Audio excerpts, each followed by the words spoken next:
Good morning and welcome back to No Man's Land.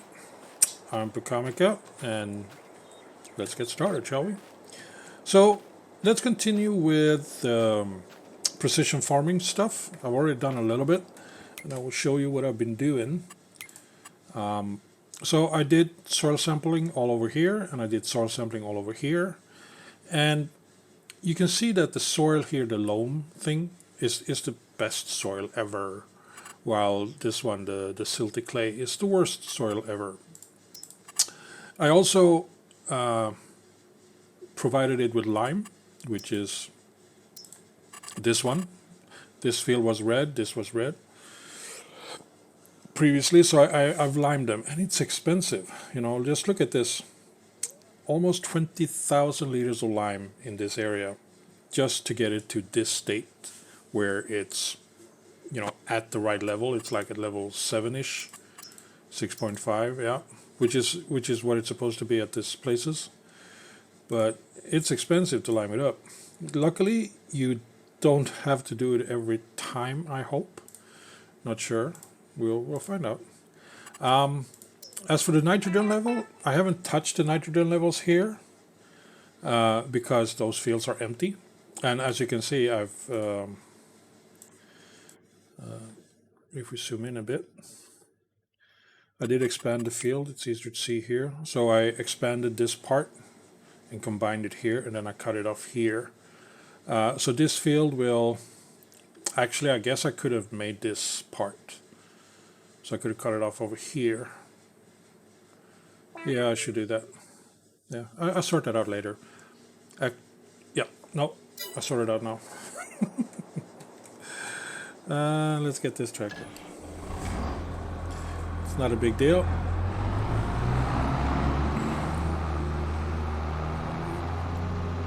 So I had to buy lime because I definitely didn't have enough in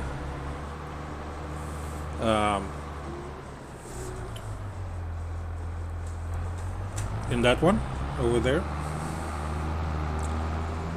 Now, where did I put my lime maker? Or sorry, my tool.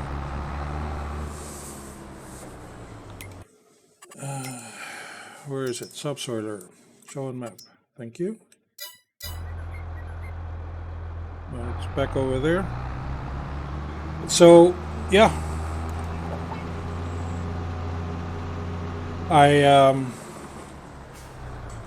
Oh, it's behind there.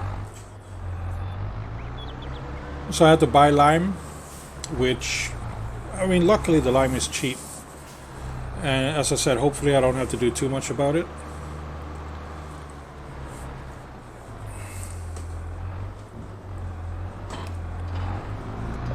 We'll find out. I've been watching some videos about this new precision farming DLC thing, and it appears that you need to do soil sampling after every sixth harvest.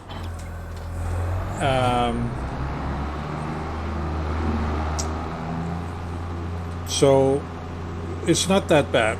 I mean, the cost is not that bad once you get the machine.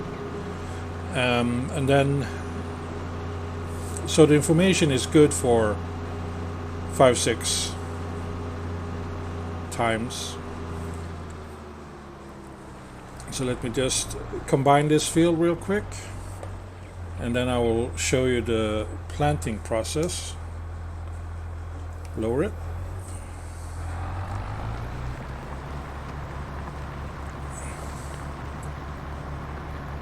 I should have thought about this earlier. I should have not just made this a square field like it was, a rectangular one. This makes much more sense to use up as much as possible of the area. Now I'm going to be planting sorghum here. I know I will take a hit when it comes to sales because soybeans is the better option.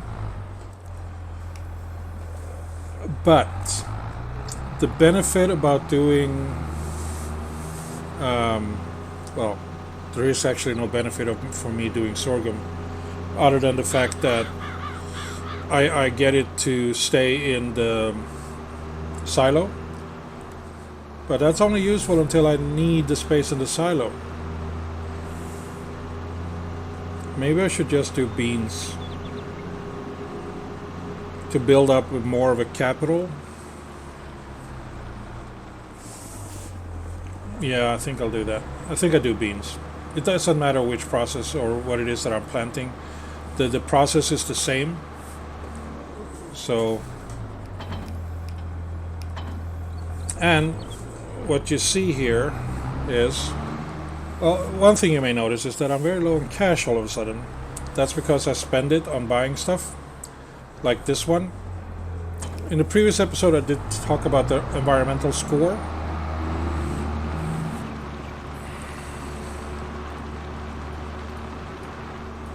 There we go.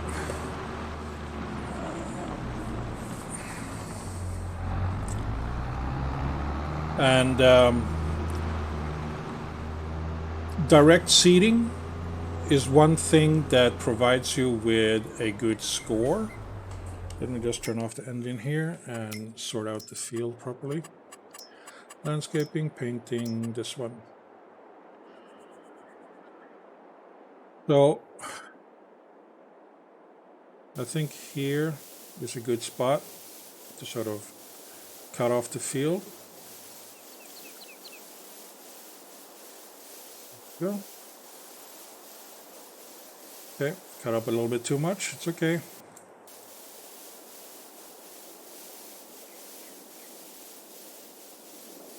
I like straight lines, so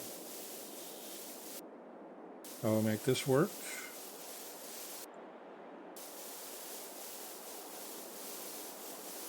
There we go. And then do it a little bit more on this side because it's too close to the edge.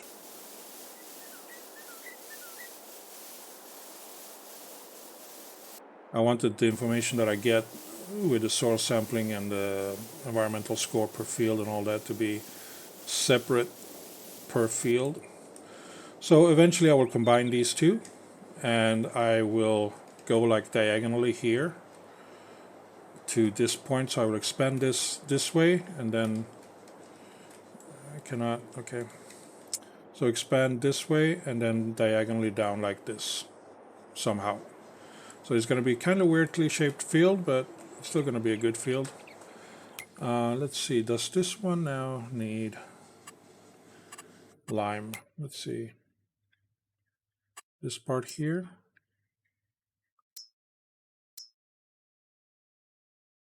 Do I need to do anything in there? Doesn't look like it. Doesn't look like it's combined, but I will sort that out.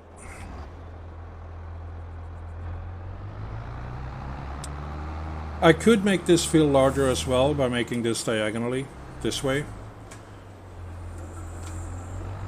Actually, I might do that, but let's show off my skills here, or what it is that I need to do. Now, as you see, there might be the variable seed rate. That is based on the type of soil and the seed or the crop itself. And by having that on, right now it's selected soybeans, it will, I just ended up back where I was. Wait, let's look at my score. My environmental score is 56. Soil sampling, 15%. I've sampled all my fields, which is why that one, this information here is based on all your fields. So if you're only doing some fields and leaving other fields empty, it will affect your total score. If I zoom in or zoom out, I don't know which setting it is.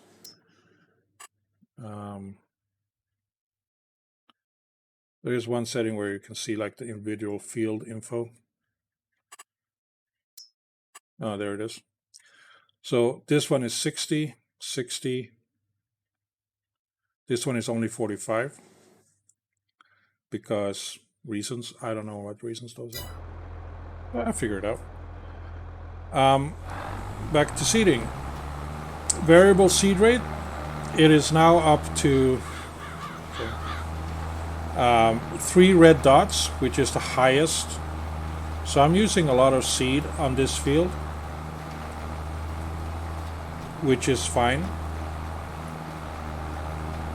Here in this soil, it's down to low because the soil is better, which is awesome.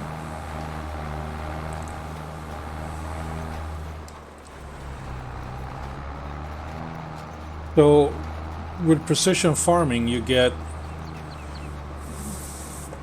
the option for optimal results. And the closer you get to really taking care of your fields, the more higher the yield is. And then the higher your score is, the better your sale price is. And the sale price carries over to anything you sell. It's like, yeah, this farm is environmentally friendly, so we're willing to pay a slight premium on basically anything they produce and sell to us, even if that product itself was not farmed. Like if I sell eggs or if I sell wool or whatever, I still get that premium based on my farm's total environmental score, which at this time gives me, what was it, 6%? 2%. Sorry, the highest you can get is 15% sale price increase. And it's a bonus that shows up after you sell, so it's not a fixed amount because the price on your product changes based on, you know, variables and whatnot. So that's cool, I think. Yeah, I think so. There's still much for me to discover about this DLC, but one thing to get 100% environmental score, one thing you need to do, which I won't do, is okay, this is just speculations on my part, but I did mention it in a comment on another guy's video about this one. John Deere is one of the initiative makers for precision farming in real life. And in this DLC, you can buy some John Deere equipment that is designed for this. The equipment I'm talking about is the spot sprayer, which uses sensors to detect if there's any weed in the ground, and then it just sprays the weed, nothing else. Now, if you use that, you get 40 points or 30 points. I don't remember which one it was. It's the highest anyway. And that point aims towards you getting 100 points total in your farm, which will net you the 15%. However, the second option that gives you 20 points in that, which can only, if you do everything else but do not use the John Deere spot sprayer, gives you 20 points, so you can only get 90.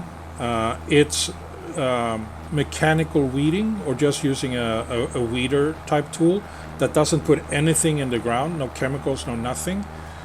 And I find it strange that adding chemicals to the ground, even though it's just spot spraying, gives you 10 points more than not adding any chemicals whatsoever.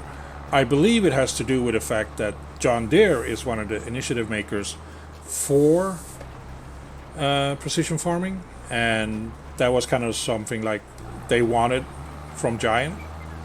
Again, I'm just guessing, could be totally wrong on this. However, to do that, to get that 100%, you need to buy that. Eventually, I'm sure there will be other versions out in mods and such that will do the exact same thing. I mean, modders are great at just creating mods. I'm amazed on their skill level. But I just feel like the cost doesn't outweigh the benefit. And I will show you what the cost is.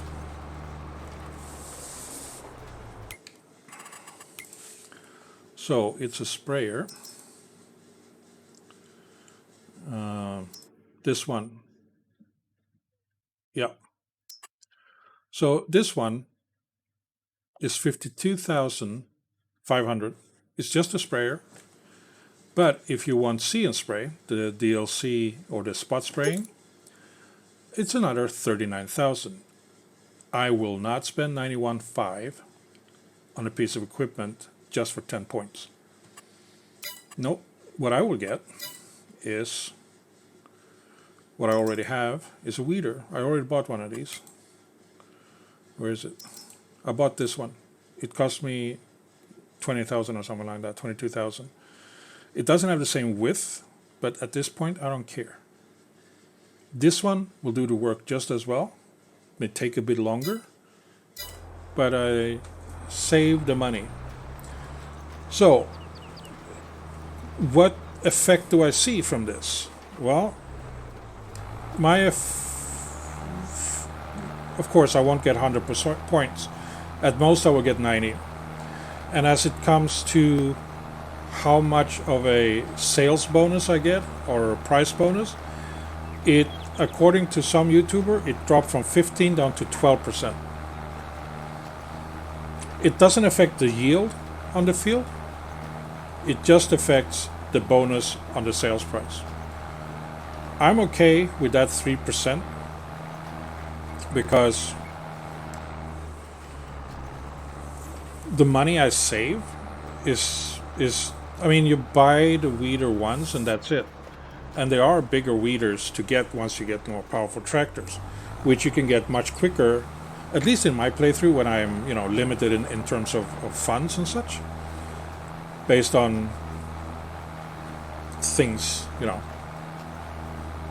But, yeah, so I'm willing to take that hit. It doesn't matter to me. But, which approach is it that you will go for if you're playing with a DLC? Are you aiming for 100% and using the best equipment that is available to achieve that? Or are you doing other versions? I am using chemical fertilizer and not like liquid manure or any of that. Or slurry, because again those machines are expensive and I don't have readily available slurry or manure. It's something that comes way later in the series once I get into that type of animal like cows and pigs. So for now this is I think I spent all the money I need to get a good score on my environmental score. So I'm hoping I'm right.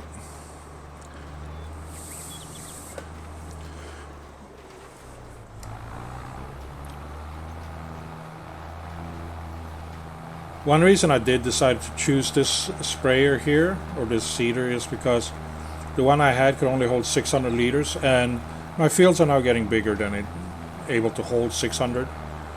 So this one holds like 3,500 or something, and it's great enough.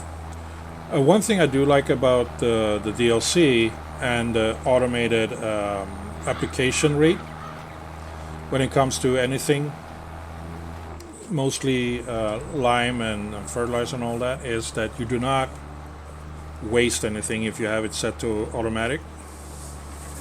So if you miss areas like I've been doing here with seeding or missed out with spraying and all that, you're not just throwing it out there. So that's awesome. I'm almost getting to the point where I need to combine the field a little bit more, or I just leave it like this for now and combine it next harvest. One thing also when it comes to precision farming is that you do not spray it right away. You wait, fertilizing it, I mean. You wait a bit until you have some growth.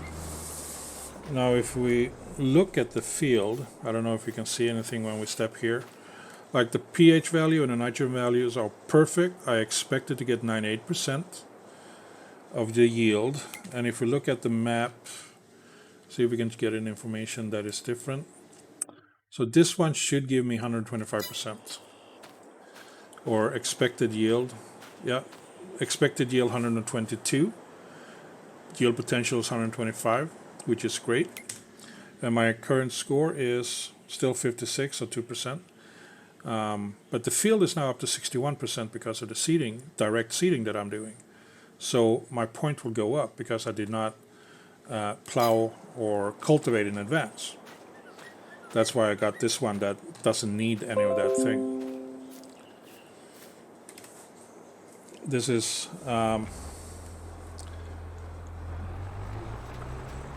it's a bit of an initial cost. It's going to take you, if you play challenging like I'm doing, it's going to take you a bit of time to get to 100% or 90% or 90 points in your environmental score because you're low on funds and everything like that. But I like that challenge that is added to it.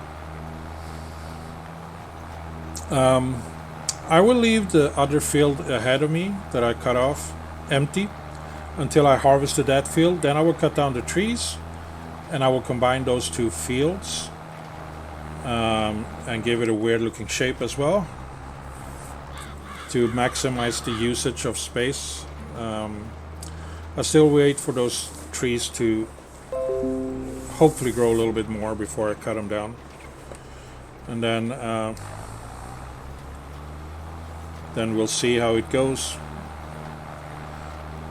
In the meantime, I will cut the grass. And there's one thing I don't know. Like I said, you can harvest the field 6 times before the information is obsolete and you need to do new soil samples. I do not know if the same goes for grass, because you're just cutting the grass. You're not reseeding or replanting or doing anything else. It's just you cut it. So is it after, since I can cut the grass 4 times a year, do I need to do the soil sampling after 6 cuts? Or is it after 6 years? Because all the other crop is basically harvested once a year. That's going to be interesting to find out. I will see what the data says after my first cut, which will be in May. So it's May, July, September, November.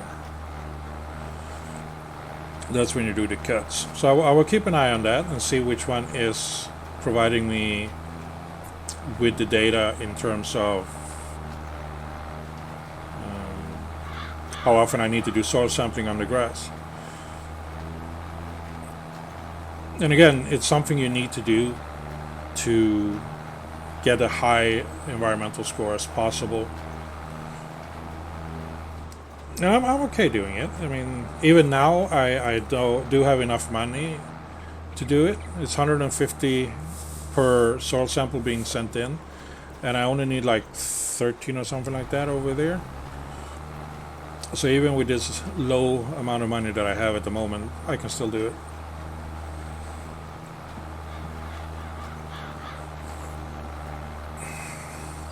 So it's changing my plans a bit, the DLC.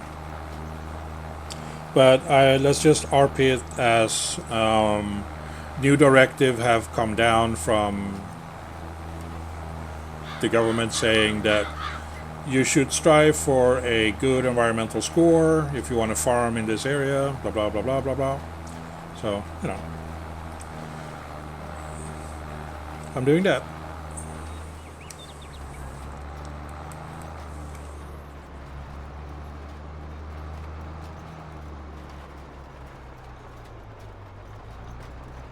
I've also set it up.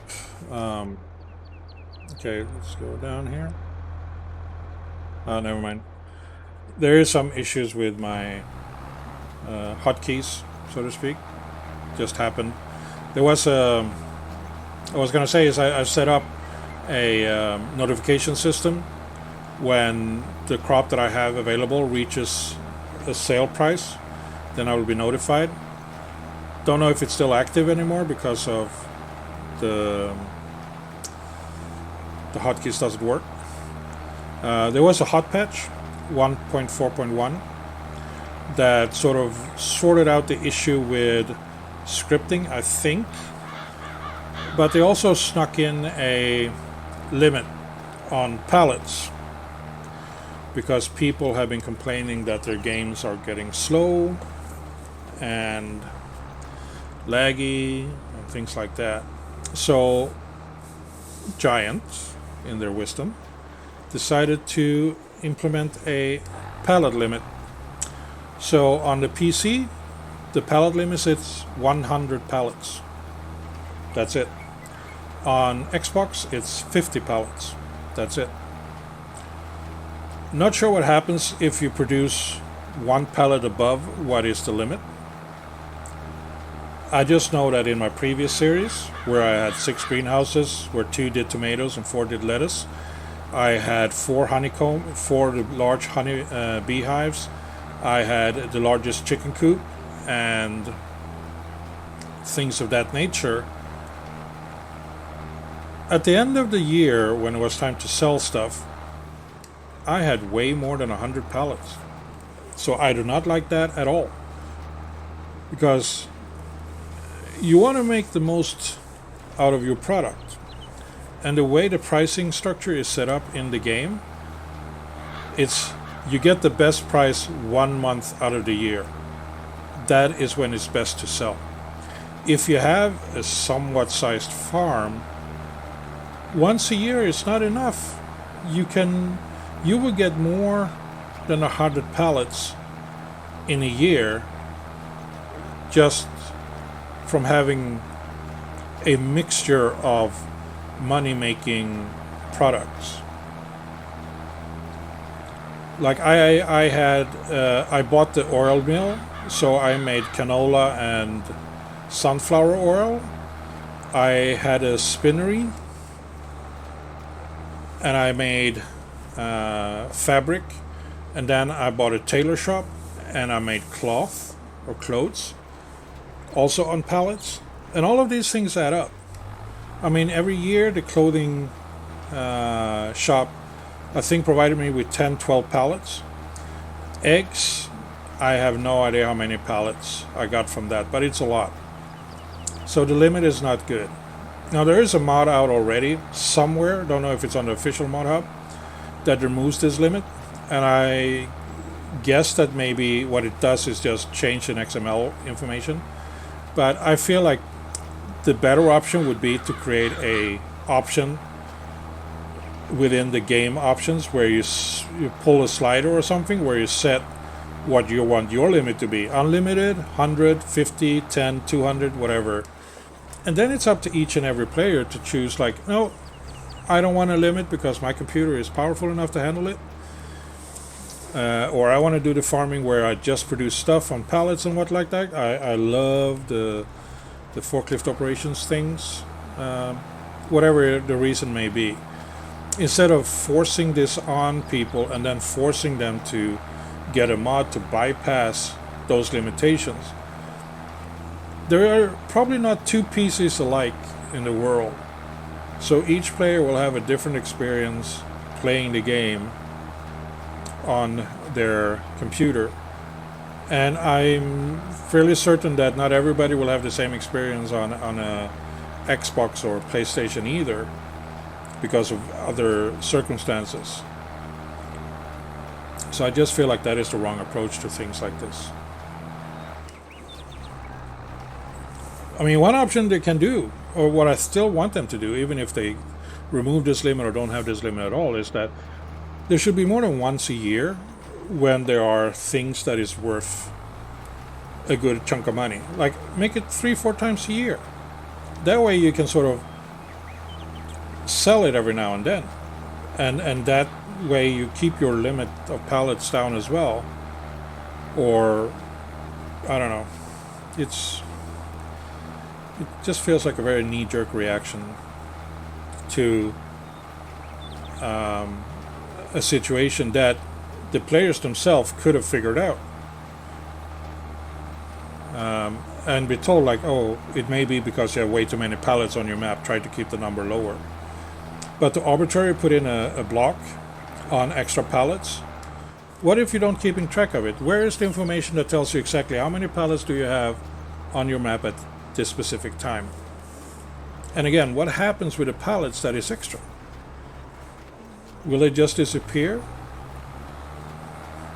I mean, will you be forced? I guess you either be forced to sell your pallets too soon when you don't get the premium price for it, or you limit the pallet manufacturing process in by just getting a lower number of those businesses that provide products on pallets, and in essence limit the way and the opportunities to make money for your farm.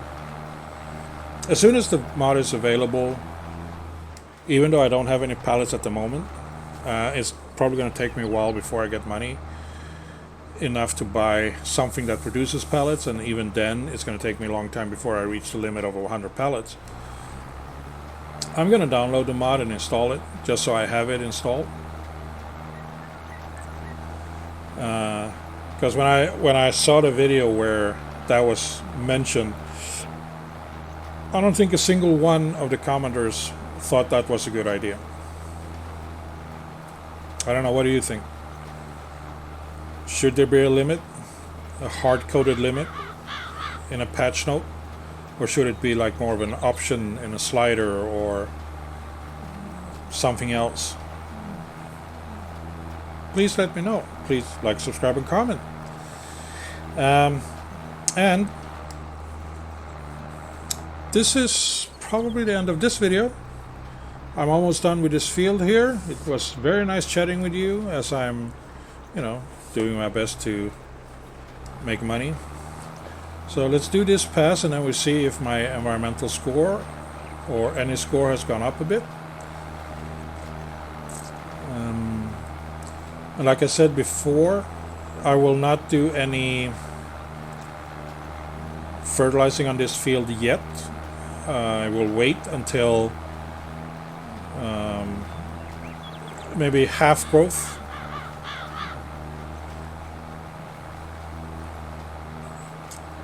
I will run over it with the weeder next month, because the mechanical weeder will be able to take small and medium. If we look at my weeder, where is it? There. Small and medium growth weeds between crops. So that's good. First growing stage of the crop, so that would be next month I do that. Now if we look here, still got good values, as it's supposed to be. I guess that's dependent on the soil, like loamy sand, yeah. So the nitrogen levels again, this one is green because I did fertilize it. This one is not. It will, let's see, I'm planting this. So somewhere around here in July, August, I will do the fertilizing when it's some growth, and then it will be well there. One other thing that we looked at is the yield. Don't have any information yet because I haven't done any harvesting since I got the DLC. My environmental score is now up to 57, which is awesome.